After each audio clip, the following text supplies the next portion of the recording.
¿Qué tal? Buenas noches, estimados alumnos. Un saludo cordial a la distancia, esperando que todos se encuentren muy bien de salud. Darles la bienvenida a esta sesión de reforzamiento donde abordaremos, ¿no?, los temas comprendidos, ¿no?, de la semana 12, semana 13, semana 14. ¿Ya? Vamos a hacer una retroalimentación y vamos a complementar la parte teórica y la parte práctica también, ¿ya? Entonces, empezamos de una vez. Eh, Veamos esta parte de lo que es el tema de la semana 12. ¿Ya? En tema de la semana 12 vamos a repasar lo que viene a ser el estudio de las fuerzas intermoleculares. Semana 13 vamos a ver lo que es el diagrama de fases. Semana 14, estado líquido, y semana 15, lo que es nomenclatura inorgánica. ¿Ya? Veamos entonces lo que viene a ser, en primer lugar, el estudio de las fuerzas intermoleculares, ¿no? ¿Qué son las fuerzas intermoleculares? Recordando, su mismo nombre lo dice, ¿no? Fuerzas intermoleculares son fuerzas que se manifiestan, ¿no?, entre moléculas, ¿no? Y sabemos que hay dos tipos de moléculas. Tenemos las moléculas polares y las moléculas apolares, ¿ya? Entonces, las fuerzas intermoleculares se manifiestan entre moléculas y se clasifican de dos maneras. Tenemos lo que viene a ser la fuerza de Van der Waals y el enlace puente hidrógeno, o también se le llama interacción puente hidrógeno. Dentro de la fuerza de Van der Waals tenemos la llamada fuerza de London o fuerza de dispersión. Y también tenemos la interacción dipolo-dipolo. La fuerza de London, ¿por qué se caracteriza? Recordando, la fuerza de London se caracteriza porque se manifiesta en todo tipo de moléculas, ya sean moléculas apolares o también moléculas polares. Ahora, acá recordar lo siguiente, ¿no? Cuando una molécula, en este caso se decía que era polar, y cuando es apolar, ¿no? Polar cuando la molécula en este caso es asimétrica, y apolar cuando es simétrica. Ejemplo, tenemos el caso del agua. El agua, si hacemos estructura de Lewis, ¿no?, tiene pares libres. Los pares libres distorsionan a la molécula y eso le da cierta asimetría. En cambio, si tenemos acá la molécula de hidruro de berilio, el berilio está en el grupo 2A. ¿Qué es lo que ocurre? Se forman enlaces, ¿no? De tal manera que acá observamos que hay una cierta simetría, ¿no? Entonces, las moléculas apolares son simétricas, las polares son asimétricas. También otra forma de determinar si una molécula es polar o apolar es analizando el momento dipolar.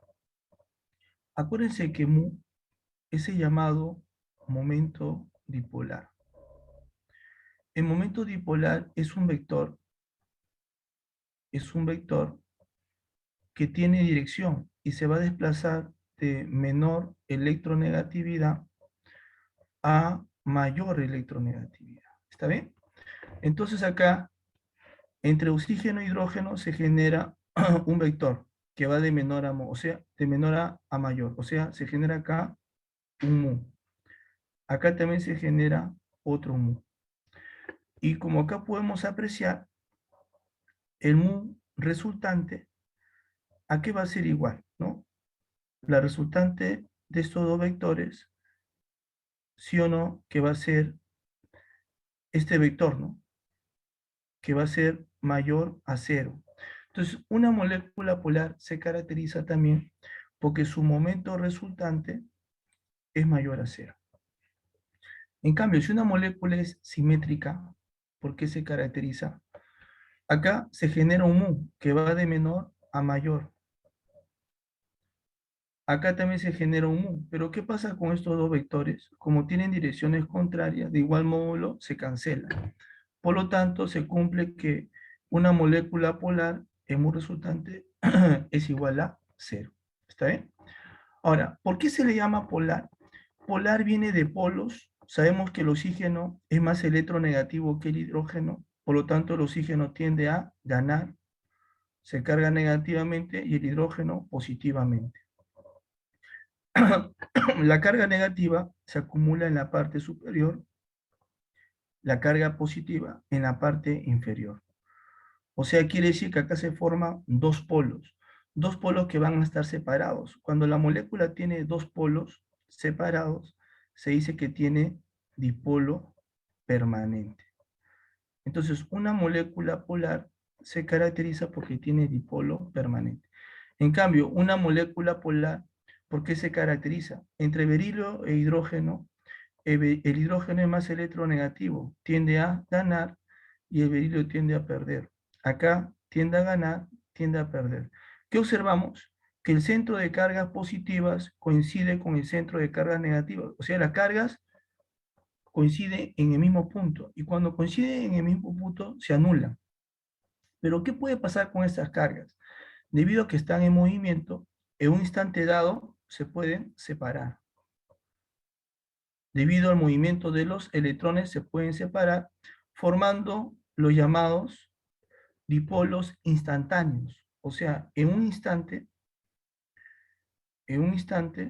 se separan formando dipolos instantáneos. O también se les conoce como dipolos temporales. O también dipolos no permanentes. Porque aparecen, pero luego desaparecen. O sea, aparecen, se separan por un instante y luego se juntan. Por lo tanto, una molécula polar se caracteriza porque presenta dipolo no permanente o también se le conoce como dipolo temporal, ¿no? Dipolo temporal o instantáneos también se le llama, porque aparece por un instante. ¿Ya? Entonces, esa es la diferencia entre una molécula polar y una apolar. Polar, asimétrica, apolar, simétrica. Polar, momento resultante mayor a cero, apolar, momento resultante igual a cero. Polar tiene dipolo permanente y apolar tiene dipolo no permanente o temporal. ¿Ya? Entonces, la fuerza del hondo o fuerza de dispersión se manifiesta en todo tipo de moléculas, ya sea moléculas apolares o moléculas polares. ¿Está bien? Ahora sí, continuamos entonces. Ya. ¿Qué más? ¿De qué dependen, no, las fuerzas? Pero antes, ¿cómo se dan las fuerzas del hondo? Por ejemplo, ¿no? ¿Qué pasa si tenemos moléculas apolares? Por ejemplo, los gases nobles son moléculas apolares. Entonces, ¿qué es lo que ocurre, por ejemplo, si analizamos dos átomos de helio? ¿No? Dos átomos de helio. Cada átomo de helio tiene dos electrones, ¿sí o no? Este es un átomo de helio. Ahora, imagínate que por acá tenemos otro átomo de helio, ¿está bien? Que también tiene sus dos electrones.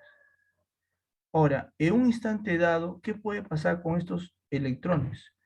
En un instante dado, estos electrones se pueden separar del núcleo. Y al separarse del núcleo, ¿qué se genera? Dos polos. Por lo tanto, acá se ha generado un dipolo instantáneo, porque aparece por un instante. Pero este dipolo instantáneo, ¿qué va a provocar? Que esta otra molécula se cargue de manera opuesta, o sea, va a inducir para que esta otra molécula, lo negativo atraiga al positivo, va a hacer que su núcleo se separe y que se genere también dos polos. Entonces, esta otra molécula se carga también, formando dos polos, pero como ha sido inducido por este, se le llama dipolo inducido. Entonces, ¿qué es lo que ocurre entre estas moléculas? No te olvides que son moléculas apolares. Los gases nobles son moléculas apolares. Entonces, ¿qué es lo que ocurre? Positivo con negativo se atraen. Por lo tanto, se manifiesta una fuerza de atracción de naturaleza eléctrica. Esta fuerza de atracción que se manifiesta entre un dipolo instantáneo y un dipolo inducido se le conoce como fuerzas de London. Y acá está. Fuerza de London se da entre un dipolo instantáneo y un dipolo inducido. Ambos son dipolos no permanentes, ¿no? Porque aparecen y desaparecen. ¿Está bien? Ya. Luego, la fuerza de London, ¿de qué depende?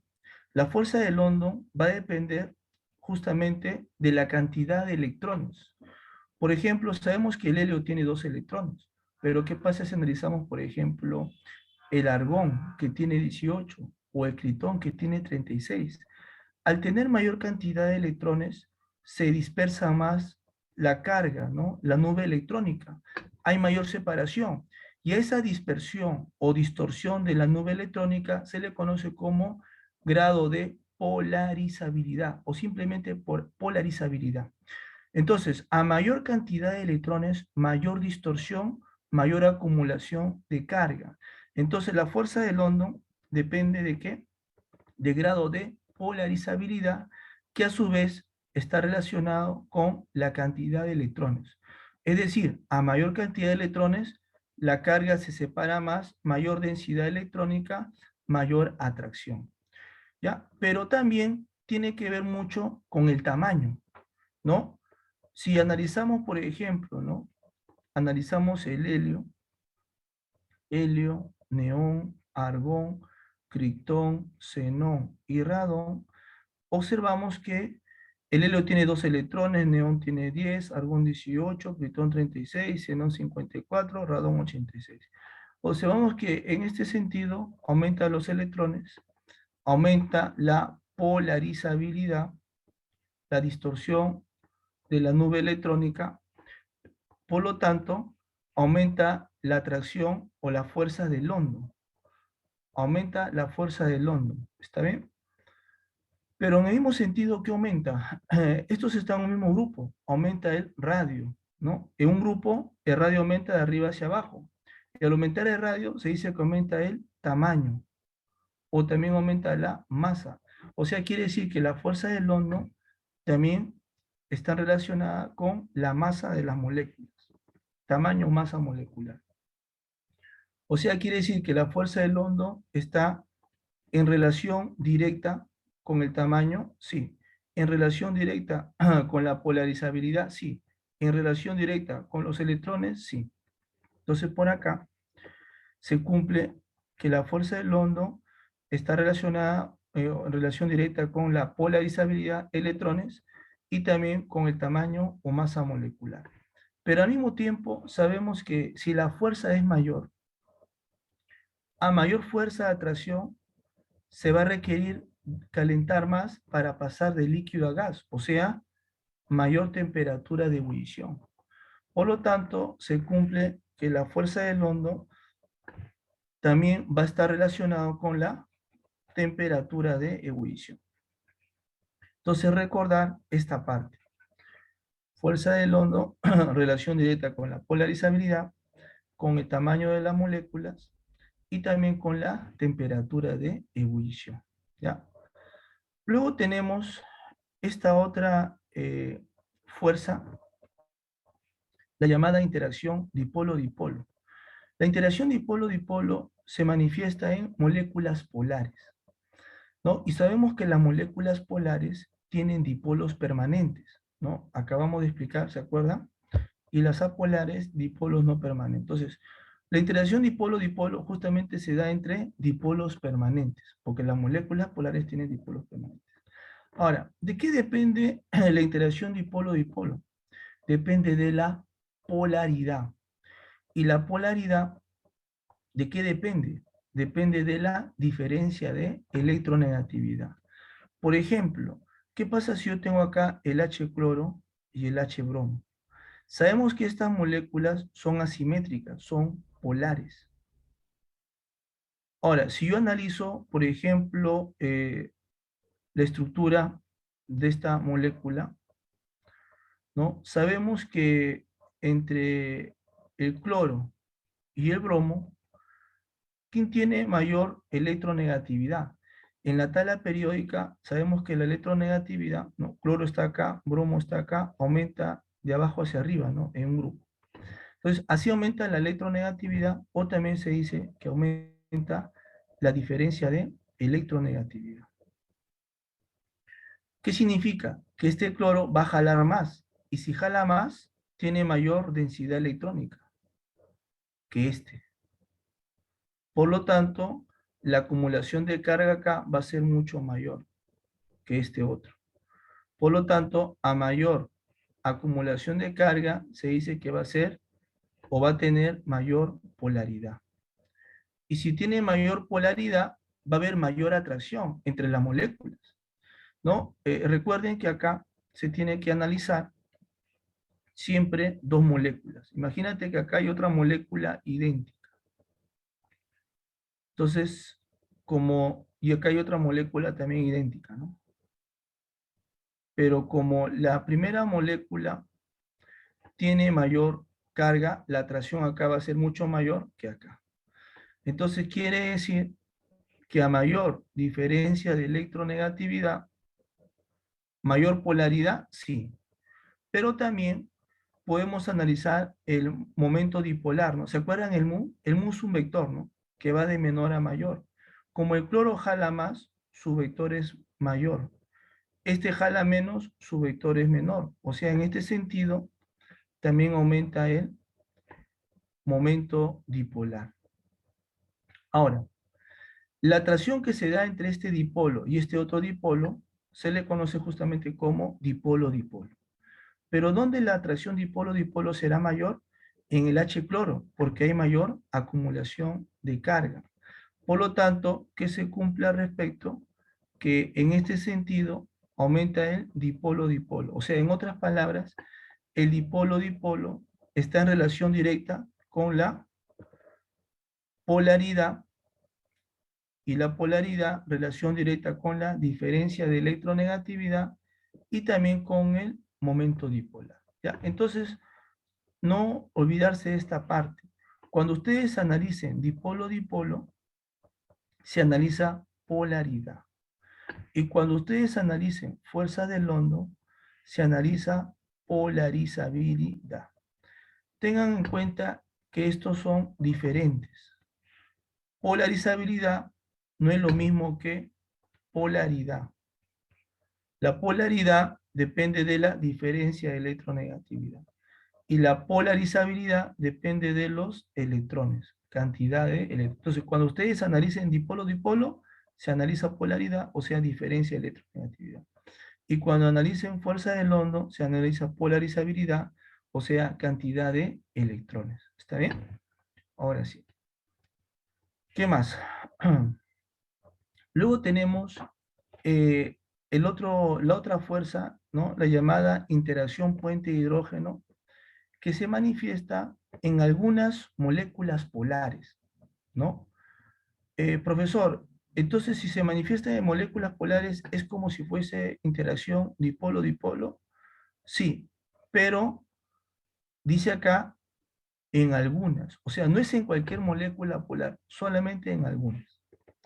¿En qué tipo de moléculas polares? Específicamente en aquellas donde el hidrógeno positivo no va a ser atraído por la carga negativa del flúor negativo o por la carga negativa del oxígeno o por la carga negativa del nitrógeno. Cuando hidrógeno positivo es atraído por cualquiera de estos tres, se genera un enlace puente de hidrógeno. Enlace, puente hidrógeno, puente hidrógeno. Ejemplo tenemos el agua. ¿Se acuerdan el caso del agua?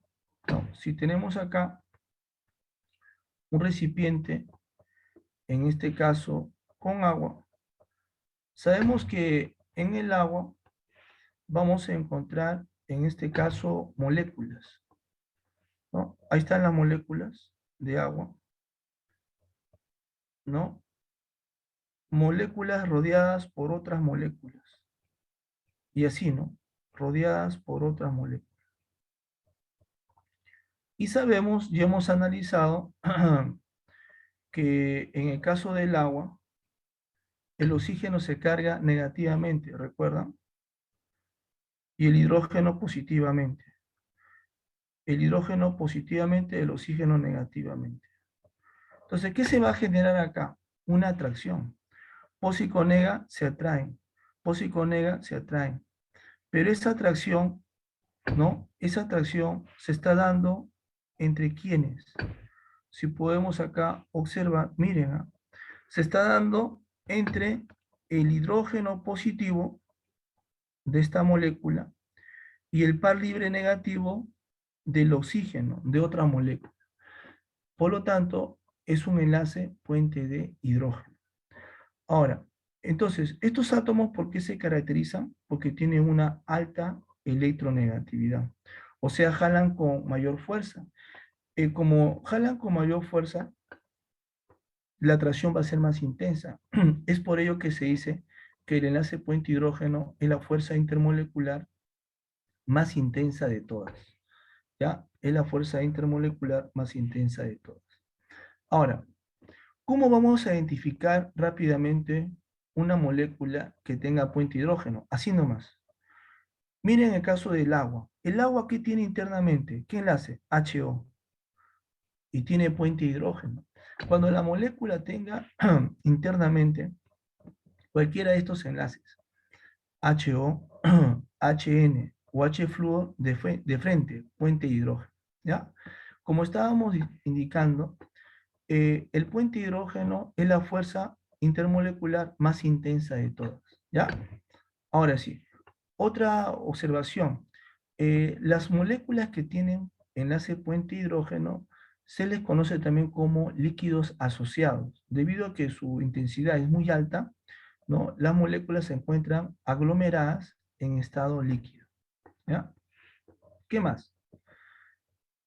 Con respecto a las moléculas que hemos analizado, ¿qué se va a cumplir entonces? Lo siguiente, que para el caso de las moléculas apolares, si las moléculas son apolares, solamente van a presentar fuerzas de London. Cuando, ¿no? Si analizamos a moléculas apolares, solo tienen fuerza de London, ¿ya? Pero cuando sean moléculas, ¿ya? Acá, cuando sean moléculas polares, ¿qué van a tener? Cuando sean moléculas polares, acá hay dos casos, ¿ya? Eh, puede presentar ya sea puente hidrógeno y London, o también dipolo-dipolo y London. ¿Ya? Por ejemplo, tenemos este caso. ¿Qué pasa si yo tengo la molécula de metano? La molécula de metano es un hidrocarburo. Los hidrocarburos son simétricos, son apolares. Si esta molécula es apolar, de frente, ¿qué fuerza va a tener? Fuerza de London, nada más. Pero ¿qué pasa si yo tengo esta molécula? HCO. Este es el formaldehído. Su estructura de Lewis es así, miren. Como podemos apreciar, es una molécula polar, ¿sí o no? Porque es asimétrica. Ya, si es polar, hay dos casos. Primer caso, que tenga puente hidrógeno y London o que tenga dipolo, dipolo. ¿Y yo cómo me voy a dar cuenta, profesor? Aplica el método práctico. Lo vamos a hacer por descarte. A ver, ¿cuándo tiene puente hidrógeno? Cuando tiene H-flúor, HO o HN. Pregunta, ¿tiene H-flúor? No. HN, no. HO, no. Por lo tanto, no tiene puente. Y si es polar y no tiene puente, ¿qué le queda? Si no tiene puente, ¿qué le queda? Dipolo, dipolo. Ah, o sea, este va a tener dipolo, dipolo y fuerza de London. Sí. Así nomás lo vas a analizar. ¿Y qué pasaría si yo tengo acá el amoníaco? Estructura del amoníaco es así, NH3. Como puedes apreciar, es una molécula polar. ¿Ya? Cuando es polar, hay dos casos. Que tenga puente hidrógeno y London, o que tenga dipolo, dipolo y fuerza de London. Ya, a ver, primero, analizamos si tiene puente o no. Para que tenga puente debe tener o HF, o HO, o HN. ¿Tiene HN? Sí. Por lo tanto, tiene puente. Tiene puente y va a tener también fuerza de London.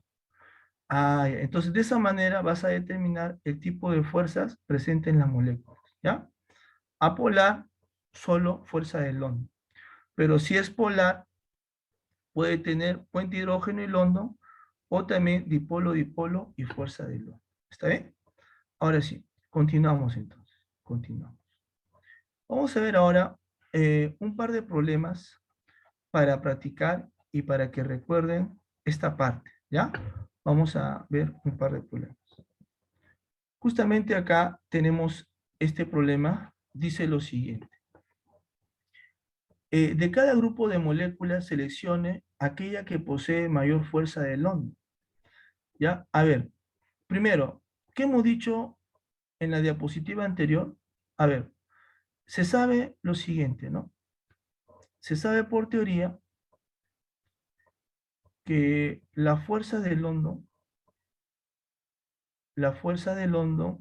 está relacionada, ¿no? Hemos dicho hace ratito, están relacionadas con eh, el grado de polarizabilidad. Está relacionado con el tamaño y con la temperatura de ebullición, ¿no? Acá lo vamos a colocar con la polarizabilidad o también con número de electrones y también con el tamaño o masa de las moléculas. Y se encuentra, dijimos, en relación directa, ¿no? ¿Se acuerdan? Relación directa. Entonces, esto ya sabemos. Entonces, vamos a aplicarlo acá. En la proposición 1, tenemos estas tres moléculas. Ahora, si observamos, yodo, flúor, bromo se encuentran en el mismo grupo en la tabla periódica, ¿no? Acá tenemos flúor, bromo y acá tenemos yodo. Si hacemos estructura de Lewis, sabemos que el flúor está en el grupo 7A, se enlaza con el otro flúor compartiendo un parcio, ¿no? Acá también tenemos el bromo, tiene 7 electrones de valencia, se enlaza compartiendo un par de electrones. Y acá también tenemos el yodo, ¿no? Ahí está. Como vemos, estas moléculas son simétricas. Como son simétricas, quiere decir que van a ser moléculas apolares, ¿no? Son moléculas apolares.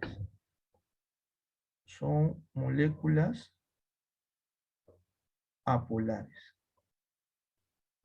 Ahora, si son moléculas apolares van a tener fuerza de London, pero la fuerza de London, hemos dicho, depende del tamaño.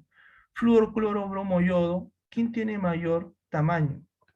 Mayor tamaño, sí o no, que sabemos que el radio atómico aumenta así, de arriba hacia abajo. Por lo tanto, el tamaño aumenta de esta manera y a mayor tamaño, mayor fuerza de London. Entonces ya sabemos quién tiene mayor fuerza de London de este grupo de moléculas. Sería el yodo 2. Para el otro grupo, también hacemos el mismo análisis. Pero acá tenemos, sí o no, metano, tenemos este otro hidrocarburo, etano, propano. Estos son hidrocarburos. Los hidrocarburos, recordad, son moléculas, en este caso, apolares. ¿Ya? Son moléculas apolares. Y si son moléculas apolares, también van a presentar fuerzas de London. Fuerzas de London. Pero la fuerza de London depende del tamaño o de la masa. Él tiene un carbono, 2 carbonos, 3 carbonos. ¿Quién tendrá mayor masa? ¿Sí o no? El que tiene mayor masa va a ser, en este caso, el propano, porque tiene mayor cantidad de carbono. Entonces acá analizamos la masa o el tamaño. A mayor masa, mayor tamaño, mayor fuerza de londo. O sea, en este grupo sería el propano. Entonces, ¿quiénes poseen mayor fuerza de londo? Sería el yodo y el propano. Por lo tanto, la respuesta sería la alternativa C, ¿no? Clave sería la alternativa C, ¿ya? Esa sería la respuesta. Ahora sí, continuamos. Vamos a ver ahora otro problema con respecto a esta parte. ¿Qué dice acá? Veamos, dice, con respecto a la estructura de la etilamina, indique la secuencia correcta de verdad o falsedad. A ver, me dan esta estructura, carbono, se enlaza con otro carbono, acá está el nitrógeno, aquí está el hidrógeno, acá tenemos hidrógeno también, acá hay hidrógeno, hidrógeno, hidrógeno, hidrógeno, y acá el nitrógeno tiene pares libres, ¿no? Ya, primero, me dice, ¿la molécula es polar o apolar? Esta molécula, sí o no, que tiene pares libres. Al tener pares libres, es una molécula, en este caso, ¿no? Polar, o sea, es una molécula asimétrica, ¿sí o no? Entonces, por acá vamos a indicar que es una molécula eh, polar, ¿no? Molécula polar, es decir, es asimétrica. Una molécula asimétrica, ¿está bien?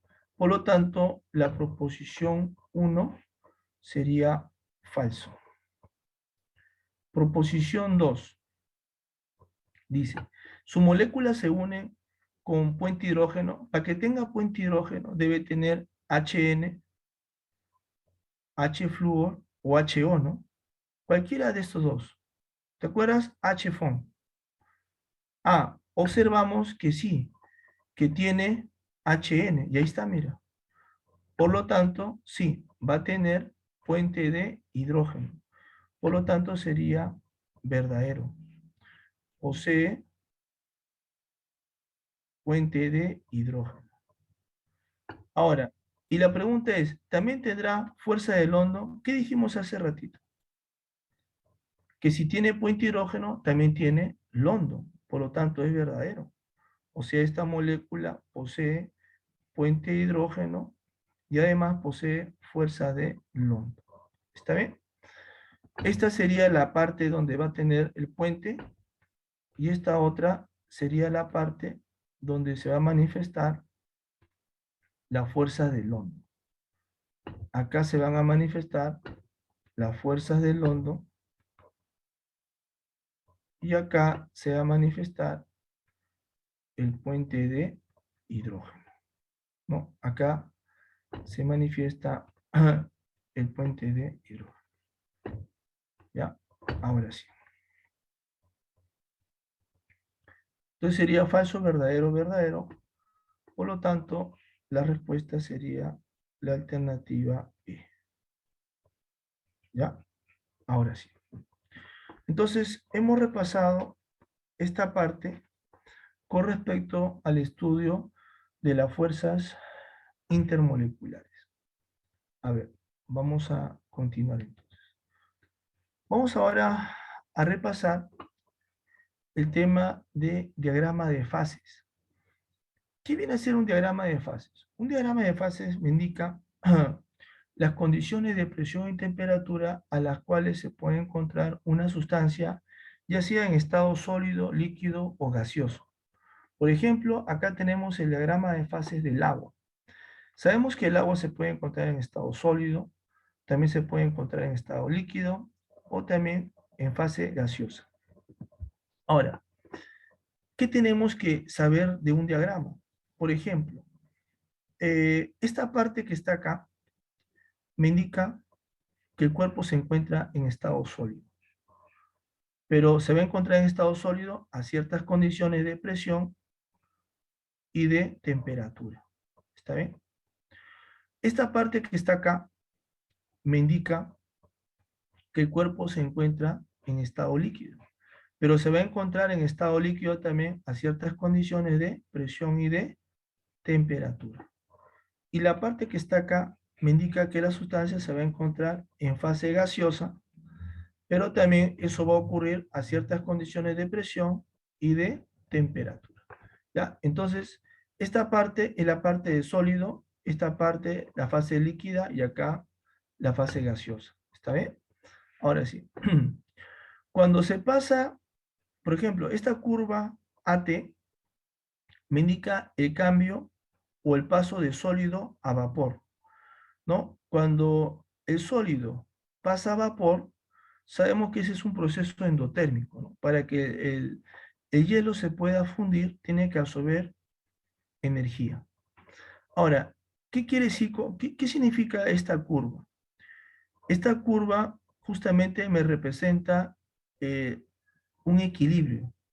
Me está indicando que el sólido y el vapor se encuentran en equilibrio, ¿ya? Ahora, el paso de sólido a fase gaseosa, ¿cómo se le conoce? Como sublimación. Y cuando pasa de gas a fase sólida, se le conoce como deposición. ¿Está bien? Ahora sí, deposición. Ya, a ver. Luego tenemos la curva TD. Esta curva TD me indica el cambio de estado de sólido a líquido. Correcto, mira, de sólido a líquido. Y cuando pasa de sólido a líquido, ¿cómo se llama ese cambio? Se llama fusión. Y lo contrario, ¿qué sería? De líquido a sólido, solidificación. ¿Está bien? Luego tenemos la curva, bueno, esta es la curva TD, ¿no? La curva TD tiene pendiente negativa porque el sólido tiene menor densidad. Para el caso, en este caso del agua, sabemos que la densidad del sólido, cuando el agua está en estado sólido, es menor que la densidad del estado líquido. Debido a ello, su pendiente es negativa. Esta curva TC me indica justamente el paso de líquido a vapor. Cuando pasa de líquido a vapor, se le conoce como vaporización. ¿Ya? Vaporización. Y cuando pasa de vapor a líquido, se le conoce como condensación. ¿Está bien? Ahora sí. Luego tenemos este punto T. Este punto T, que este punto de intersección de estas tres curvas, se le llama punto triple. El punto triple indica las condiciones de presión y temperatura a las cuales coexisten las tres fases. ¿Cómo es esto? Por ejemplo, imagínate en el Polo Norte, en la Antártida. En la Antártida, por ejemplo, tenemos, ¿no?, los témpanos de hielo. Pero un témpano de hielo que contiene agua en estado sólido, que flota sobre agua en estado líquido. Y en el aire, ¿qué hay? Vapor de agua. O sea, a ciertas condiciones pueden coexistir las tres fases, ¿no? Vapor, sólido y líquido. Y eso ocurre justamente en el punto triple.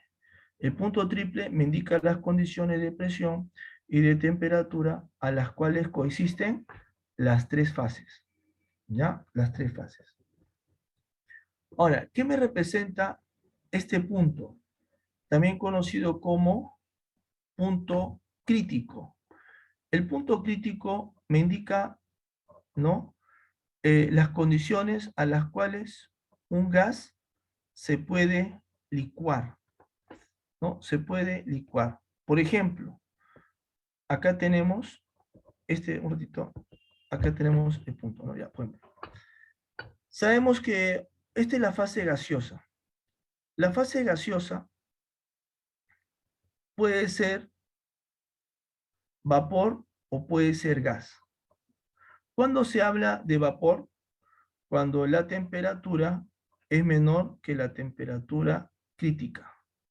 Se habla de vapor. ¿Y cuándo se habla de gas? Cuando la temperatura es mayor o igual que la temperatura crítica. Se habla de gas. Entonces, quiere decir que en este punto, ¿no?, se habla de gas. ¿Ya? Y Y este punto que está acá, por ejemplo, menor la temperatura, se habla de vapor. Acá vapor y acá gas. Entonces, cuando el gas va a pasar al líquido justamente en el punto crítico. Entonces, cuando queremos pasar en este punto de gas a líquido, ¿cómo se llama ese proceso? De gas a líquido se le conoce como licuación. Ah, entonces la licuación justamente se da en el punto crítico, sí. ¿Y más abajo no se puede dar la licuación? No. ¿Por qué no? Porque acá ya no se encuentra como gas, se encuentra como vapor. Y si pasamos de vapor a líquido, eso no se llama licuación, se llama condensación. Ah, ya. Entonces, en este punto crítico me indica las condiciones a las cuales un gas pasa a estado líquido, o sea, se da acá la licuación. Y menor al punto crítico o por debajo se habla de condensación. ¿Ya? Ahora sí. ¿Qué más? La temperatura de fusión normal es cuando el agua pasa de sólido a líquido. Normal significa a la presión de una atmósfera. Justamente miren acá, este punto se encuentra a la presión de una atmósfera, o sea, condiciones normales. Ahí se habla del punto o temperatura de fusión normal. Temperatura de ebullición normal es cuando el líquido pasa a vapor y también se da a una atmósfera. Y ahí está, miren. El agua pasa de líquido a vapor justo a esta temperatura, a 100 grados Celsius. Se llama ebullición normal porque se da a una atmósfera. Vamos a practicar esta parte justo con este problema. Un problema de examen de admisión. A ver, ¿qué dice? Veamos la solución. Para el diagrama de fases del dióxido, dice, nuestra escala, ¿cuáles de las siguientes proposiciones son correctas? A ver, veamos proposición 1. Proposición 1. Dice, ya, veamos acá entonces la solución.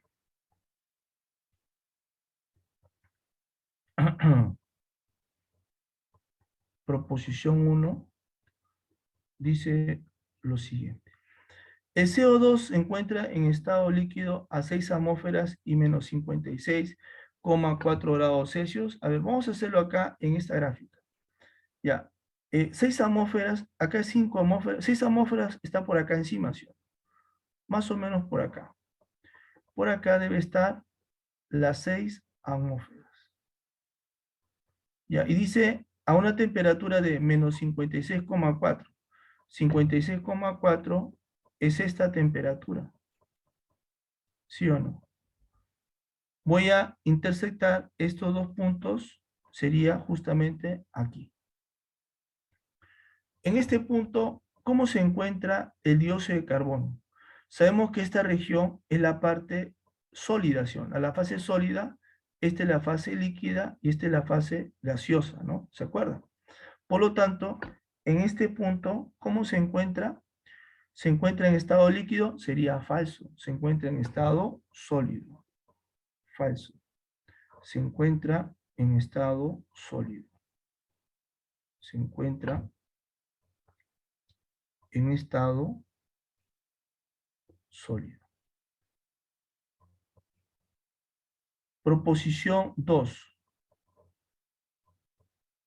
La secuencia correcta del estado de agregación del CO2 al ir de M a N es sólido, líquido, gas. A ver, M, sabemos que M es sólido, ¿no? Luego de sólido pasa a líquido y de líquido pasa a gas. Sería en este caso verdadero. Pasa sólido, ahí está, ¿no? Acá está sólido, pasa por líquido hasta llegar a gas. Sería verdadero. Proposición 3. A 73 atmósferas se puede evaporar el dióxido de carbono a menos 55 grados Celsius. A ver, 73 atmósferas está en esta parte, ¿no? Por acá lo vamos a colocar. 73 atmósferas, ahí está. Ahí está 73 atmósferas. Se puede evaporar el CO a menos 55, ya. Menos 55 grados Celsius debe estar por acá más o menos, ¿sí o no? Menos 55, ya. Entonces voy a trazar acá también esta recta, ¿no? Menos 55. Ahí está. Entonces dice, a 73 atmósferas se puede evaporar el CO2. ¿Se puede evaporar? ¿Cuándo se puede evaporar? Evaporar es cuando pasa, ¿no? De líquido a vapor, ¿sí o no? De líquido a vapor. Pero para que pase de líquido a vapor, esto se da acá, ¿sí o no? Correcto. Entonces, ¿se puede dar en este punto? No. Acá solamente está, ¿en qué estado? En estado líquido nada más. Para que pueda pasar de líquido a vapor, tiene que estar dentro de esta curva, dentro de esta curva. Y eso no ocurre a una presión de 73 atmósferas. Para que pase el líquido a vapor, debe ocurrir justamente a esta temperatura, debe ser este punto. O sea, a una presión menor a 73. A una presión menor a 73, recién va a pasar de líquido a vapor. Por lo tanto, sería también falso. Tiene que ser una presión menor a 73. ¿Ya? El problema te pide indicar las correctas, sería solo dos, ¿no? O sea, la alternativa B. Clave sería la alternativa B. ¿Ya? Ahora sí. Ya está, continuamos.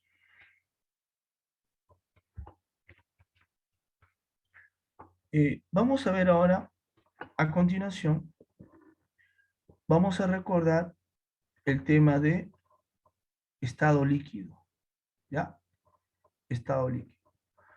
A ver, recordar que el estado líquido es un estado de agregación de la materia, ¿no? Donde el líquido se caracteriza porque tiene forma variable, ¿correcto, no? Tú sabes que la forma de un líquido va a depender del recipiente que lo contiene. Si está en un vaso, adopta la forma del vaso.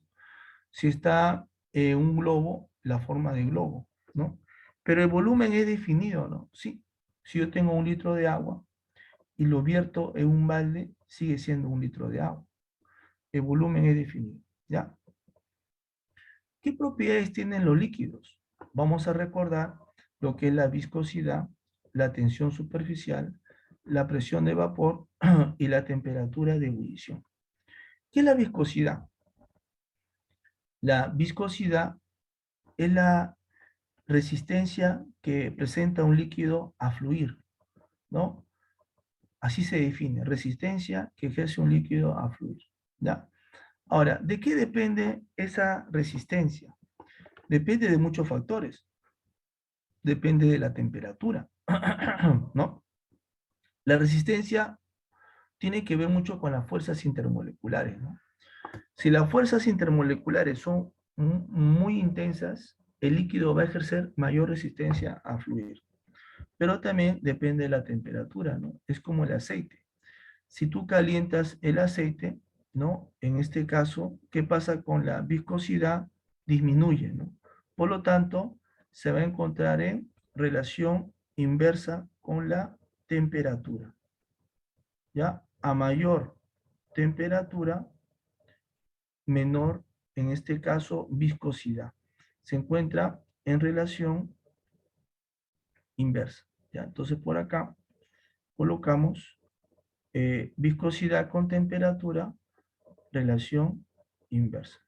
A mayor temperatura, menor viscosidad. O sea, fluye con mayor facilidad. ¿Está bien? ¿Qué más? Pero la viscosidad también, ¿no? ¿Cómo se va a encontrar con la masa o el tamaño de las moléculas? Sabemos que la viscosidad depende de las fuerzas intermoleculares. Si el tamaño de las moléculas es mayor, mayor fuerza de atracción. Por lo tanto, mayor resistencia a fluir, relación directa. ¿Ya? Y hemos dicho que también se encuentra en relación directa con las fuerzas intermoleculares. A mayor atracción, mayor viscosidad, mayor resistencia a fluir. ¿Ya? Ahora, eh, por ejemplo, ¿qué pasaría si analizamos dos líquidos?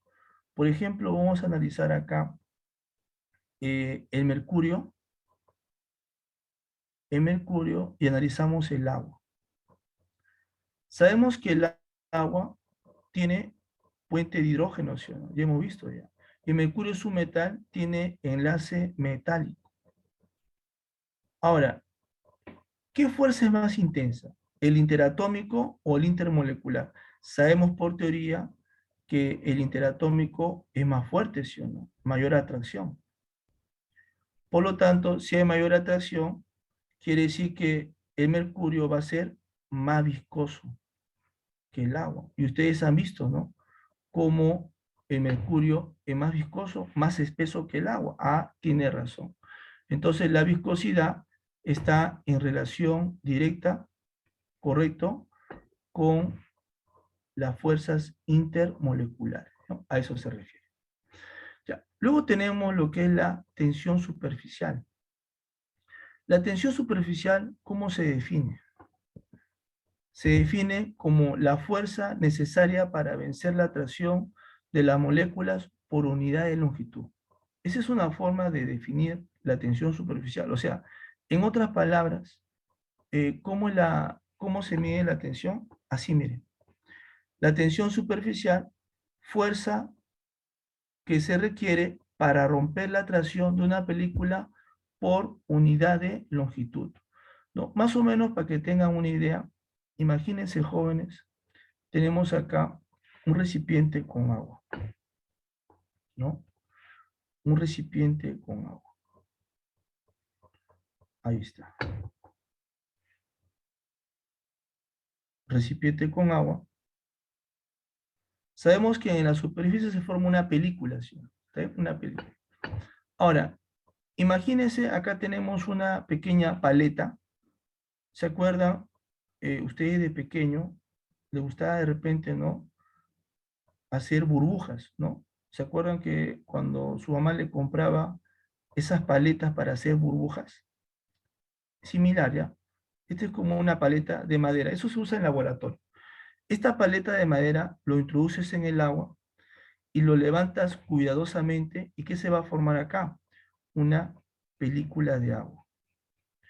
¿Por qué se forma esta película de agua? Debido a las fuerzas que se ejercen entre las moléculas. ¿Ya? Pero esta película, este es este borde es de madera que se puede deslizar. ¿Ya? Acá se amarra con una pita, y esto por acá uno lo puede jalar, ¿no? Imagínate que acá hay una persona que va a jalar la pita, ¿ya? Ahora, esta película que está acá tiene cierto perímetro, ¿no? Yo puedo determinar la longitud de esta película, sí, sumando los lados, ¿no? Haya la longitud, o también se le conoce como perímetro, longitud o perímetro, ¿ya? Longitud o perímetro. En este caso, la longitud sería la suma de los lados, ¿no? Sería 2 veces B más 2 veces A. Ahora, si tú jalas con una determinada fuerza, ¿qué va a pasar? Va a llegar un momento en el cual se va a romper la película, ¿sí o no? Esa fuerza que se requiere para romper la atracción de las moléculas por longitud de la película o perímetro de la película es la tensión superficial. Entonces, la tensión superficial es la fuerza de atracción o es la fuerza necesaria para vencer la atracción de las moléculas que se forman en una película delgada. ¿Está bien? Así se define la tensión superficial. Ah, ya, ya. Ahora, pero también hay otra forma de definir la tensión superficial. Se define como la energía requerida para aumentar el área de una película. ¿Cómo es esto? ¿Qué pasa cuando tú deslizas este trozo de madera? Recorre, sí o no, una cierta distancia. ¿Qué pasa si yo multiplico acá fuerza por distancia arriba, longitud por distancia abajo? ¿Qué te queda? Fuerza por distancia es trabajo, o sea, es energía. Longitud por longitud es área. O sea, la tensión superficial también se calcula así, es energía sobre área, o trabajo sobre energía, ¿no? Quiere decir que tú al aplicar una determinada fuerza estás realizando trabajo. Pero ese trabajo, ¿qué va a provocar? Un aumento del área. Y si aumenta el área, ¿qué pasa con la película? También tiende a romperse. Entonces, la tensión superficial también, ¿cómo se define? Como la energía requerida para aumentar el área de una película. Nada más. Ya, de esa forma también se define, ya que está, mira. Tensión es trabajo energía sobre área. Ya, trabajo energía sobre área. Acá mejor lo voy a colocar. Ahí está. Ya sabes que L es longitud o perímetro. Y ahí está, ¿no? Ahora sí. Ya, vamos a ver ahora de qué depende la tensión superficial. La tensión superficial también va a depender de la masa o tamaño de la molécula, o sea, de las fuerzas. Si hay mayor tamaño, mayor fuerzas atractivas, la tensión va a ser mucho mayor. Se encuentra en relación, en este caso, directa. ¿Y cómo se va a encontrar con las fuerzas intermoleculares? También, ¿no? Relación directa. A mayor fuerzas intermoleculares, mayor tensión superficial. ¿Ya? Y acá también si deseas lo podemos añadir, se va a encontrar, ¿no? En relación, en este caso, inversa con la temperatura. ¿Ya? Relación inversa con la temperatura. Correcto, ¿no? Si tú calientas más, ¿qué pasa? ¿No? Aumenta el desorden de las moléculas. Estas se alejan más, por lo tanto la atracción disminuye, menor tensión superficial, ¿ya? A mayor temperatura, menor tensión superficial, ¿ya? Correcto. Luego tenemos la presión de vapor saturado. Su mismo nombre lo dice. ¿Qué es la presión de vapor? Es la presión que ejerce el vapor a una determinada temperatura. Cuando es saturado, se coloca así, PVT, depende de la temperatura. ¿Ya? Depende de la temperatura. Y acá está. Por ejemplo, tenemos agua en fase líquida en un sistema cerrado. Sabemos que el agua se evapora. Pero como el vapor no puede escapar, ¿qué pasa con ese vapor? Tiende a condensarse.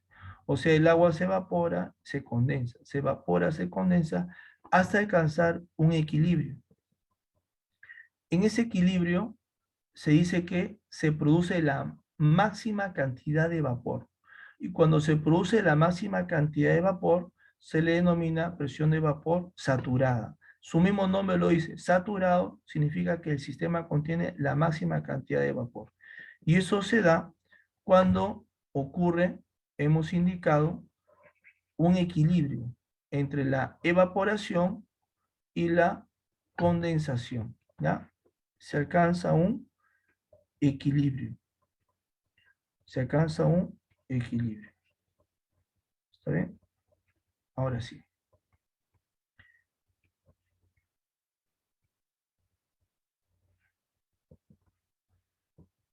Ya. Luego tenemos lo que es... pero una observación más. La presión de vapor saturada se determina de forma experimental, ¿ya? Eso se determina ya en laboratorio. Acá tenemos algunos valores. Por ejemplo, a 0 grados Celsius la presión de vapor del agua en milímetros de mercurio es 4,58. A mayor temperatura, sabemos que se evaporan más moléculas, por lo tanto hay mayor presión de vapor, 23,76. Si aumentamos la temperatura a 50, la presión de vapor aumenta, 92,51. Y si se calienta a 100 grados Celsius, la presión de vapor va a ser mucho mayor. ¿Ya? Entonces la presión de vapor depende de la temperatura. Luego tenemos la temperatura de ebullición. ¿Qué es la temperatura de ebullición? La temperatura de ebullición es la temperatura a la cual hierve un líquido. ¿Y eso cuándo ocurre? Cuando la presión de vapor es igual a la presión externa, o sea, es igual a la presión atmosférica. Ejemplo, cuando la presión de vapor es igual a la presión externa o presión atmosférica, se dice que el líquido hierve o la temperatura de ebullición es igual a la temperatura a la cual se encuentra el vapor. O sea, hierve a la temperatura a la cual se encuentra el vapor. Ejemplo, a nivel del mar, por ejemplo, cuando calentamos el agua, sabemos que cuando calentamos el agua salen burbujas, ¿sí o no? Llega un punto en el cual salen burbujas, o sea, se está generando vapor. Ahora, ese vapor ejerce una presión de vapor, que es hacia arriba, ¿sí o no? Pero también tenemos el manto gaseoso que cubre la Tierra, que es la atmósfera, que genera una presión hacia abajo.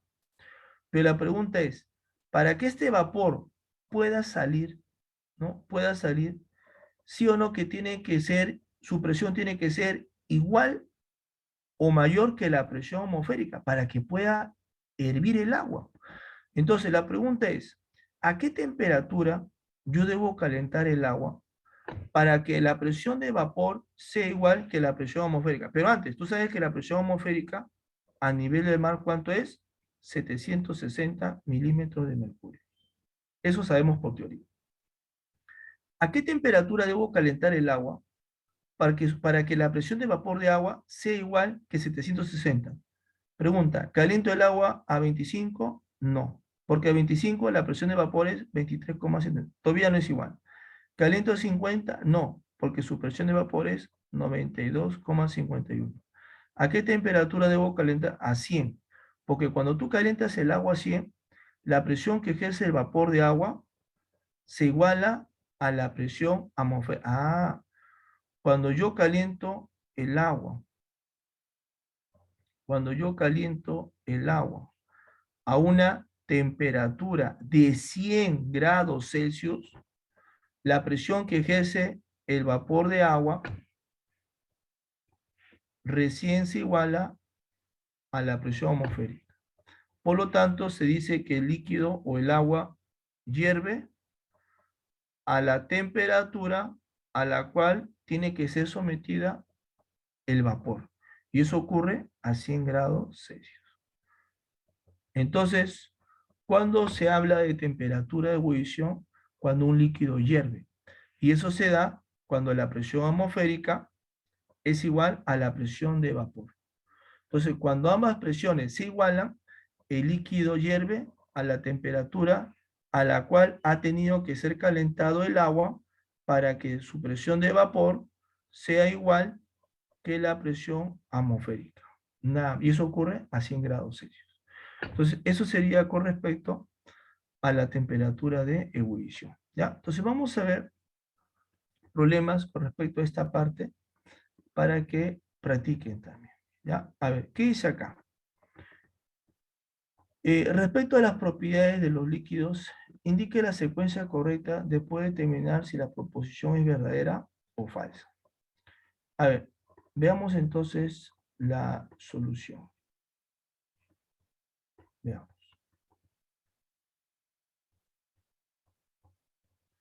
¿Qué dice la proposición 1?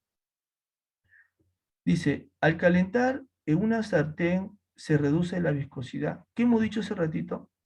Que la viscosidad, ¿cómo se encuentra con la temperatura? Dijimos, ¿no? Relación inversa. Entonces, ¿qué quiere decir? Que al calentar el aceite, o sea, al aumentar la temperatura, ¿no? Al aumentar la temperatura, ¿qué pasa con la viscosidad? Disminuye. Por lo tanto, eso es verdadero, ¿no? Y tú lo has experimentado, ¿no? Alguna vez, ¿no? Cuando calientas el aceite, ¿no? El aceite es más viscoso, más espeso o es menos viscoso? Es menos viscoso, ¿no? Entonces se cumple, ¿no? Eso es verdadero. Ya. 2. Debido a la tensión superficial, las gotas de agua tienden a ser esféricas. No se olviden que la tensión superficial es una fuerza, su mismo nombre lo dice, tensión superficial. Es una fuerza, tensión viene de fuerza, que se manifiesta en la superficie del líquido. Entonces, por acá, imagínate, tenemos moléculas en la superficie, pero también hay moléculas en la parte interna, ¿sí o no? ¿Ya? Acá entonces tenemos moléculas en la superficie y también tenemos moléculas en la parte interna. ¿Está bien? Moléculas en la parte interna.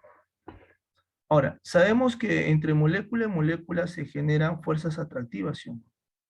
Estas se atraen con otra molécula, se atraen con las de abajo, ¿sí o no? Acá también se atraen, las moléculas se atraen, se atraen, se atraen.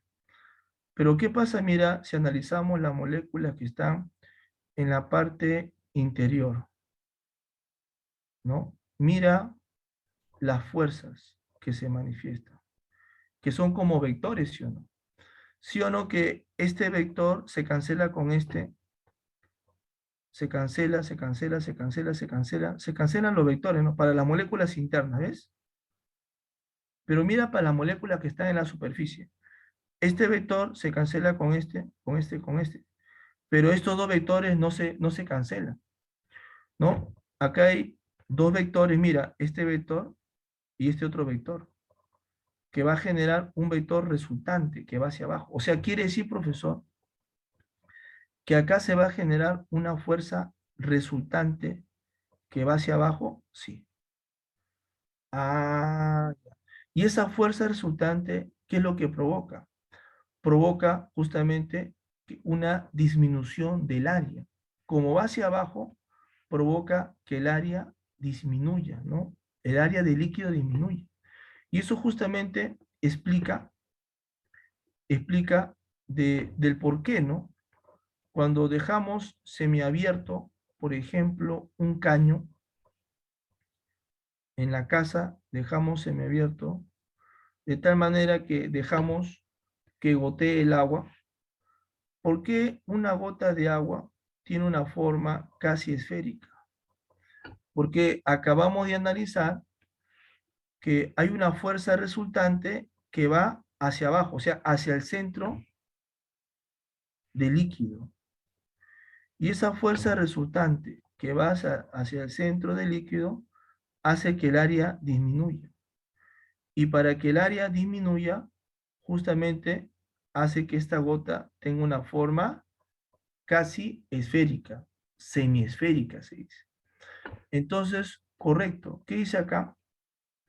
Dice, debido a la tensión superficial, la gota de agua tiene que ser correcto, porque es una fuerza que va hacia el centro del líquido, hacia abajo, sino hacia el centro, y esa fuerza justamente hace que disminuya el área de tal forma que adquiera ¿no? Esta forma esférica, ¿no? Por lo tanto, sería verdadero. 3. El hexano es más viscoso que el pentano. Dijimos hace ratito que la viscosidad depende de las fuerzas intermoleculares, o sea, depende de la masa de las moléculas, masa o tamaño, masa o tamaño. ¿Está bien? Entonces, eso justamente vamos a analizar en esta proposición. ¿Ya? Acá entonces lo vamos a analizar. Acá tenemos dos moléculas de pentano y esta molécula de hexano. Pero podemos apreciar que son hidrocarburos, ¿no? Por lo tanto, son moléculas apolares. Si son apolares, ya sabemos que van a tener fuerzas de London, ¿no? La pregunta es, ¿quién tendrá mayor fuerza de London? Eso ya hemos averiguado, ¿no? Hemos repasado que la fuerza del hondo depende del tamaño de la masa. Como él tiene 6 carbonos, tiene mayor tamaño, mayor masa, o sea, mayor fuerzas. Entonces acá tiene, así aumenta la masa, así aumenta la fuerza de atracción. Por lo tanto, en este sentido, va a aumentar la viscosidad. Aumenta la viscosidad. Por lo tanto, el hexano es más viscoso, sería verdadero. Todas son correctas, por lo tanto, sería la alternativa A, la respuesta, ¿no? La alternativa clave. Marcamos entonces, ¿ya? Ahora sí, a ver, continuamos con esta parte. A ver, continuamos.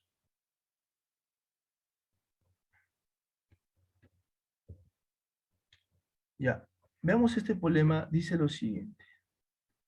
Dos líquidos, dice, cuyas moléculas se mantienen unidas por puente hidrógeno, se denominan líquidos asociados. La ruptura de estos puentes requiere una energía considerable, por lo que un líquido asociado tiene un punto de ebullición elevado. Indique el número de sustancias químicas que se pueden considerar como líquidos asociados. Correcto. Acá, por ejemplo, me están pidiendo determinar, ¿no? El tipo de fuerzas que va a tener, ¿no? Estas moléculas. ¿Se acuerdan que dijimos que eh, las sustancias que tienen puente hidrógeno son líquidos asociados? Sí, ¿no? Entonces, por acá tenemos que analizar quiénes tienen puente de hidrógeno. ¿Y cuándo tienen puente de hidrógeno? Cuando presentan en su estructura, ¿se acuerdan? H-FON, ¿no? Entonces, veamos acá solución, ¿ya? Entonces, para que tenga enlace puente de hidrógeno, o sea, en otras palabras, para que sean líquidos asociados, deben tener cualquiera de estos enlaces, ¿no? H-fluo, HO o HN, H-FON. Entonces, ¿quiénes serían acá líquidos asociados? Tenemos primero este compuesto, ¿no? El alcohol metílico, cuya estructura es la siguiente: carbono enlazado con 3 hidrógenos y acá el OH. Luego tenemos el H2 selenio, cuya estructura es la siguiente. Sabemos que el selenio está en el grupo 6A, 6 electrones de valencia se van a enlazar acá con 2 hidrógenos. Y acá tenemos el H-cloro, cuya estructura de Lewis sería esta, ¿no? Cloro tiene 7, el agua ya lo conocemos, es así, ¿no? Oxígeno tiene 6 electrones de valencia. Y tenemos por último el H-flúor, su estructura sería así. Ya, entonces, ¿quiénes tienen puente hidrógeno? Las que tengan cualquiera de estos tipos de enlaces. Acá mira, tiene HO, puente hidrógeno. Acá también tiene HO, puente de hidrógeno. Y acá tiene HF. Por lo tanto, estos tres serían líquidos asociados. Ya, líquidos, en este caso, asociados. Eso que me pide el problema, ¿no? Indique el número de sustancias que van a ser considerados líquidos asociados, sería, en este caso, 3. ¿Ya? La clave sería la B. Ahora, ¿qué pasaría si esto lo relacionamos con la viscosidad, ¿no? También, ¿no? Podríamos decir que estos tres van a tener una mayor viscosidad con respecto a estos, ¿no? ¿Por qué? Porque la viscosidad depende de las fuerzas. Y sabemos que el puente hidrógeno es la fuerza más intensa de todas las fuerzas intermoleculares. Por lo tanto, estos líquidos van a tener mayor viscosidad que estos, ¿ya? Entonces sería alternativa B. Continuamos. Vamos a ver ahora esta parte de la química vamos a recordar lo concerniente al estudio de la nomenclatura inorgánica. Recordar, jóvenes, que nomenclatura de qué viene. Nomenclatura viene de nombre. Inorgánica viene de compuestos inorgánicos. ¿Qué nos permite la nomenclatura inorgánica? Nos permite formular y nombrar compuestos inorgánicos. ¿Cuál es la diferencia entre un compuesto inorgánico y un orgánico? Los orgánicos tienen carbono, los inorgánicos no poseen carbono por lo general. Ahora, ¿cómo se formula? En base a lo que es la valencia y el estado de oxidación. Recordar qué es valencia. La valencia es el número de electrones que un átomo aporta para enlazarse. Por ejemplo, ¿qué pasa si yo tengo acá el amoníaco? Voy a hacer su estructura de Lewis. Sabemos que el nitrógeno está en el grupo 5A. Tiene 5 electrones de valencia y se va a enlazar con 3 hidrógenos. ¿Está bien? Formamos los enlaces. Ahí está. Ahora, ¿qué viene a ser la valencia? La valencia, recordar, es el número de electrones aportados por un átomo al enlazarse. El nitrógeno tiene 5 electrones de valencia, pero de los 5, ¿cuántos aporta? 3. Por lo tanto, se dice que el nitrógeno es trivalente, ¿no? O sea, forma hasta 3 enlaces o se combinan con 3 elementos. Si me piden la valencia del hidrógeno, ¿cuántos aporta el hidrógeno? 1. Por lo tanto, el hidrógeno es monovalente. ¿Qué significa monovalente? Que el hidrógeno solamente forma un enlace. Correcto, el hidrógeno no puede formar 2 enlaces, no puede formar 3 enlaces, solo un enlace nada más. Ahora, ¿y qué pasa si me piden estado de oxidación? ¿Qué es el estado de oxidación? Es la carga, ¿no? Que se analiza, ¿no? Teniendo en cuenta la electronegatividad. Entre nitrógeno e hidrógeno, el nitrógeno es más electronegativo, tiende a ganar y él tiende a perder. Tiende a ganar, tiende a perder. Pero vamos a analizarlo así, ¿ya? Hipotéticamente, si los enlaces se estuviesen rompiendo. Si se estuviese rompiendo, él tendría que ganar 1, él tendría que perder 1, gana 1, pierde 1, gana 1, pierde 1. ¿Cuánto es la carga entonces que adquiere el nitrógeno? El estado de oxidación de nitrógeno sería ¿cuánto? -3. Eso es estado de oxidación. El estado de oxidación o la carga del hidrógeno sería +1. Entonces, acuérdate que el estado de oxidación es carga, va con signo. En cambio, la valencia no tiene carga, ¿no? La valencia no tiene carga. Entonces, para formular, tú tienes que saber valencia y estado de oxidación. ¿Qué más tienes que recordar? Lo siguiente. Para formular, se coloca primero el elemento que tiene menor electronegatividad. Como tiene menor electronegatividad, tiende a perder. Y luego se coloca el que tiene mayor electronegatividad, tiende a ganar. ¿Cómo se formula? Se aplica aspa. Baja N, baja M y se forma el enlace. ¿Qué pasaría, por ejemplo, si yo tengo acá A más 4 y B menos 2? ¿Cuál sería la fórmula? Quedaría así, A2, B4. Pero si se puede, se simplifica y quedaría así, AB2. Esa sería la fórmula. ¿Está bien? Entonces, de esa manera se va a formular. Entonces, la nomenclatura permite formular y nombrar compuestos inorgánicos agrupados en familias. A las familias también se le llaman funciones químicas. Funciones químicas o familias. ¿Qué familias no hemos visto? Por ejemplo, la familia de los óxidos y la familia de los hidróxidos. ¿Ya? Ahora, para nombrar estas familias o estos compuestos, se toma en cuenta los 3 sistemas de nomenclatura. Nomenclatura clásica o tradicional que emplea prefijos, sufijos, prefijo hipo, ¿no? Prefijo hiper, sufijo oso, sufijo ico. La stock, que utiliza números romanos, y la sistemática, ¿no? Oyupa, ¿no? Sistemática Oyupa, que en este caso utiliza prefijos mono, di, tri y así, ¿ya? La yupa, o también llamada sistemática, ¿ya? Ahora sí, ¿qué más?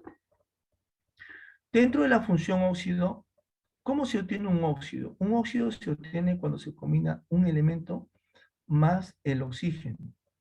Pero ese elemento puede ser metálico o no metálico. Cuando es metálico se le llama óxido metálico o también se le llama óxido básico. Y cuando es no metálico, óxido ácido.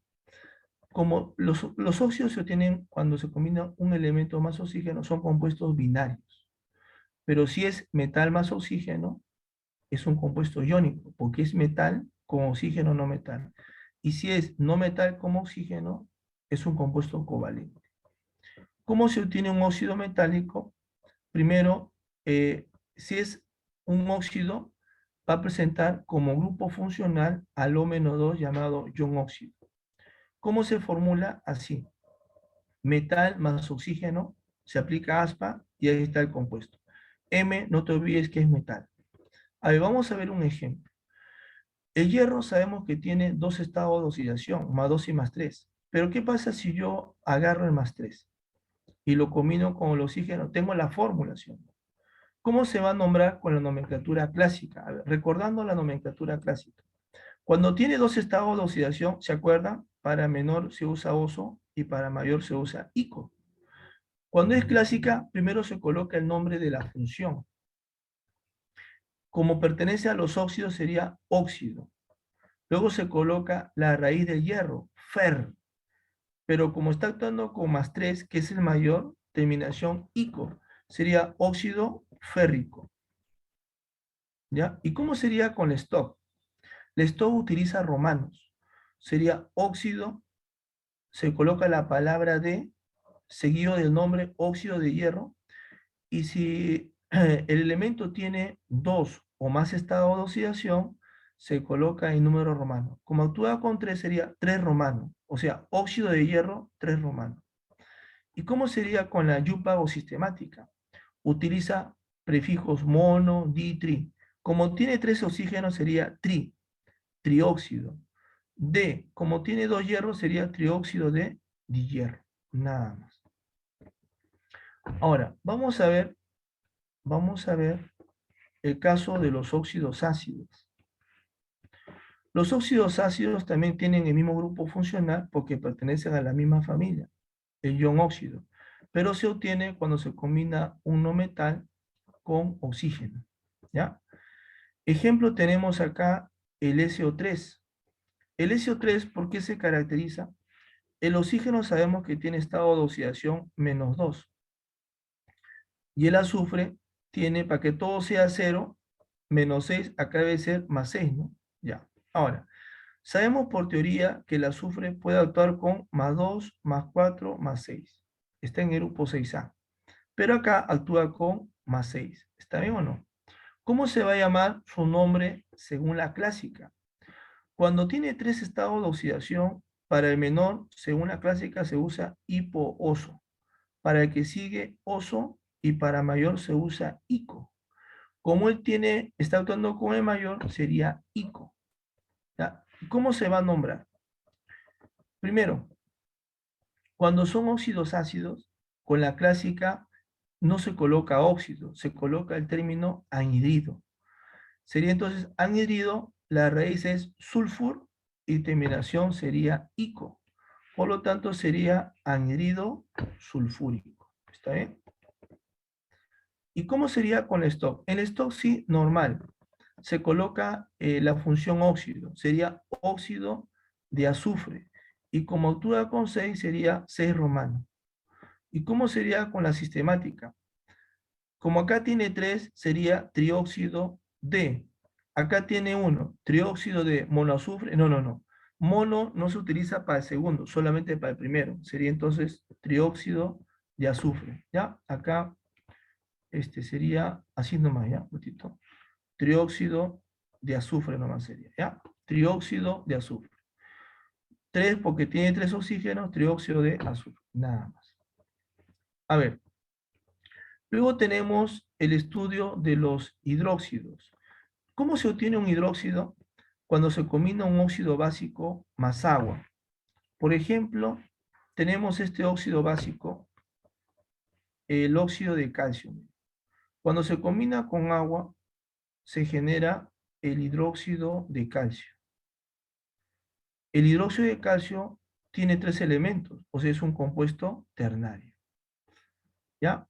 Ahora, ¿por qué se caracterizan los hidróxidos? Por tener un grupo funcional, pero su grupo funcional ya no es el O-2, sino es el OH-1, llamado ion hidróxido.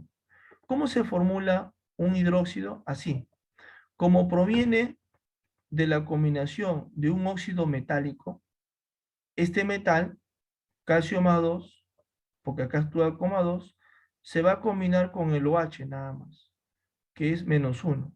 Aplicamos aspa y tenemos la fórmula del hidróxido. Allá, o sea, se coloca el metal del óxido básico, sí.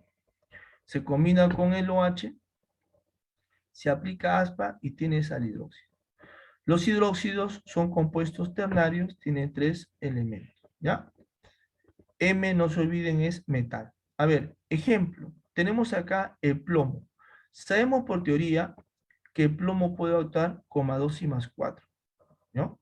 Pero acá vamos a agarrar con más 4. Si agarramos plomo más 4 y lo combinamos con el OH, tenemos acá la fórmula. ¿Cómo sería con la nomenclatura clásica? Como el plomo tiene dos estados de oxidación, para menores oso y para mayores ico-sion. Entonces, como está actuando con más 4, sería ico.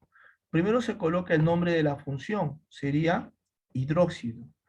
Hidróxido plumboso o hidróxido plúmbico. Sería en este caso hidróxido plúmbico, porque actúa con más 4. ¿Y cómo sería con el stock? Sería hidróxido de plomo 4 romano. ¿Y cómo sería con la sistemática? Como tiene 4, sería tetrahidróxido. ¿Ya? Tetrahidróxido de plomo. ¿Está bien? Sería con la sistemática OYU. ¿Ya? Entonces, no se olvide de los hidróxidos. ¿Ya? Entonces, vamos a practicar a continuación. Vamos a ver estos problemas para practicar. A ver, ¿qué dice? Mira, señala la alternativa que muestre la relación fórmula nombre incorrecto.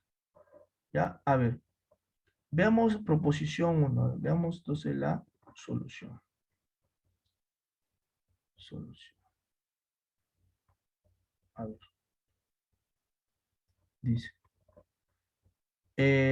Alternativa A. ¿Será correcto el nombre? Vamos a analizar. Primero, me están hablando de níquel 2 o 3. Oxígeno -2, para que todo sea 0, este debe ser más 3. Pero tú sabes que el níquel, por teoría, toma dos estados de oxidación, más 2 y más 3. Para el menor es oso y para mayor es ico. Ahora, como este níquel es metal, oxígeno no metal, este es un óxido metálico, ¿sí o no? Ya.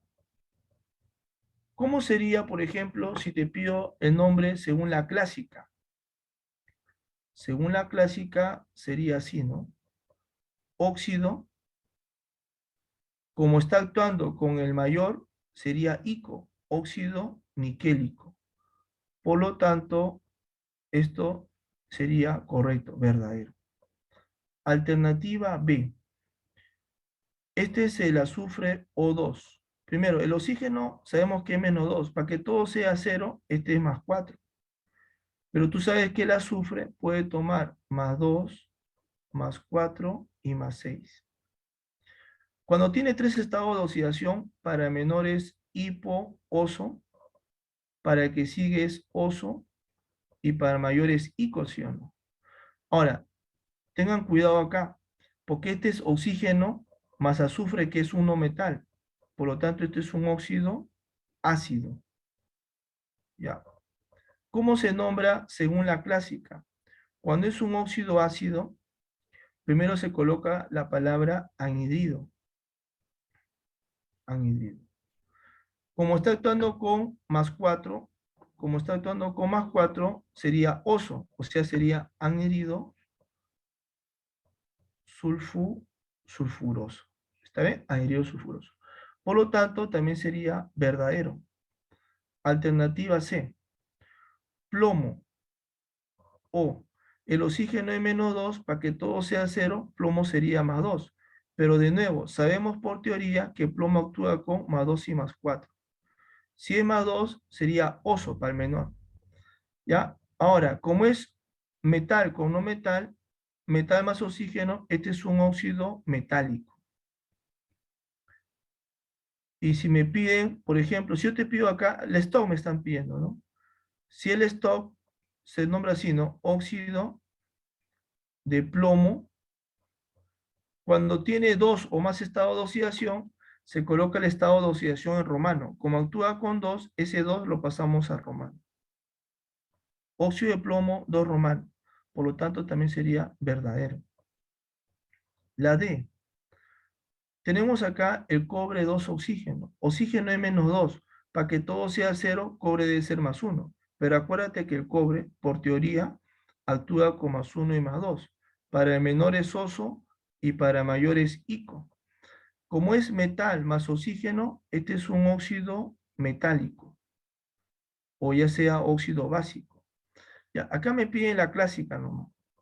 Como en la clásica sería, ¿no? Óxido, como está actuando con el menor estado de oxidación más 1, sería oso, ¿no? Óxido cuproso sería. Por lo tanto, también sería verdadero. Y por último, la E. Acá tenemos mercurio HGO. Oxígeno menos 2, para que todo sea cero, sería más 2. Ustedes saben que mercurio, por teoría, actúa con más 1 y más 2. Para el mayor sería ico, ¿no? Para el menor es oso. Ya, con la clásica sería entonces así, ¿no? Óxido, como actúa con más 2, sería ico. Por lo tanto, sería mercúrico. Óxido mercúrico. Y acá dice óxido mercurioso. Esa sería la incorrecta, justamente. Entonces, marcamos la clave. La incorrecta sería la E. ¿Ya? Esa sería la incorrecta. A ver, continuamos. Continuamos.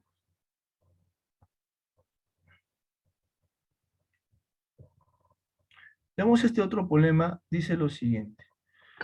Señale la alternativa que muestre la relación fórmula-nombre incorrecto. A ver, veamos entonces solución.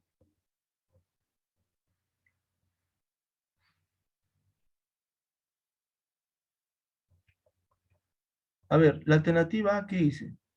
Tenemos acá el calcio OH2. Sabemos que el OH es menos 1, para que todo sea cero, el calcio es más 2, ¿no? Pero sabemos que el calcio tiene un solo estado de oxidación. Como es más 2, termina solamente en ico. Por lo tanto, según la clásica, su nombre sería hidróxido cálcico. Eso sería verdadero, termina en ico. La B, acá cobre OH2. Sabemos que el OH es menos 1. Para que todo sea cero, esto sería más 2. Pero por teoría sabemos que el cobre actúa con más 1 y más 2. Pero como está acá actuando con el mayor, sería ico. Por lo tanto, este sería hidróxido cúprico, porque está actuando con el mayor. Por lo tanto, es verdadero. La C, plomo, OH4, menos 1 más 4. ¿Está bien? Entonces, por acá tenemos, primero, ¿no? Que el plomo actúa con más 2 y más 4. Como actúa con más 4, el mayor de los dos sería ico, ¿no? Pero bueno, acá me están pidiendo el stock nomás, ¿no? Si me pide el stock, ¿cómo el stock? Sería así, ¿no? Hidróxido de plomo y se coloca el estado de oxidación en romano. Hidróxido de plomo 4. ¿Está bien? Por lo tanto, también sería verdadero. D. Tenemos el aluminio OH3. Acá me piden la nomenclatura yupa o sistemática. La yupa es así nomás, ¿no? Como tiene 3 OHs, se coloca prefijo tri. Sería trihidróxido. Acá, profesor, sería de monoaluminio. No, el mono no se coloca para el otro, ¿no? Solamente para el grupo funcional. Sería entonces trihidróxido de aluminio nomás se coloca. Mono no va. Por lo tanto, sería verdadero. Y la última, E. Acuérdense que estamos hablando de hidróxidos. Y cuando hablamos de hidróxido, el elemento tiene que ser un metal. Pero sabemos que el manganeso es un caso especial. Puede actuar como metal cuando es más 2 más 3, o puede actuar como no metal con más 4, más 6 y más 7. Pero como estamos hablando de hidróxido, solo puede tomar estos valores, más 2 o más 3, nada más. ¿Ya? Y si toma más 2, el menor sería oso y para este sería icociono. Ahora, yo tengo que averiguar con qué estado de oxidación está actuando acá. OH-1, este es más, A más 3. Y si es más 3 debe ser icociono. Por lo tanto, según la clásica, sería hidróxido mangánico sería. Por lo tanto, acá dice manganoso, esa sería la falsa. Por lo tanto, la incorrecta sería la alternativa E. ¿Ya? La incorrecta. ¿Ya? Ahora sí.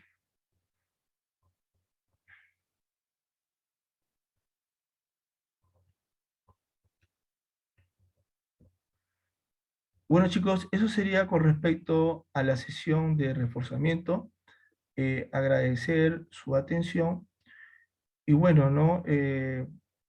Esperar que puedan ver esta clase de forma asincrónica y que les permita complementar, ¿no? La teoría, ¿no? Y la parte práctica. Conmigo será hasta otra oportunidad. Hasta luego, chicos. Gracias por su atención. Nos vemos.